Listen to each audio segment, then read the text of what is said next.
Okey, ada satu gosip yang sangat-sangat terkejut. Diorang cakap abang ni gay.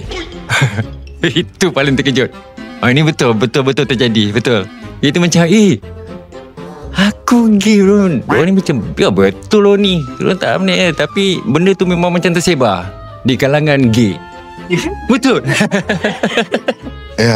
Tentang gosip saya gosip ni rasa tak banyak sangat. Cuma yang I terkejut bila ada orang kata I dah meninggal. Kadang-kadang dia orang baca tajuk je. Mungkin ketika abang rasa mungkin dia orang ketika itu dia orang usuk wicah kehilangan. So masa tu arwah mak meninggal kan. Macam abang live, kadang-kadang abang live kat Samsung Maxok ni kadang-kadang abang masih hidup lagi ke? Habis kau punya aku hantu yang live ni kan. Satu gosip yang buat saya terkejut, suka sesama jenis. Padahal bukan saya. R-nya beda.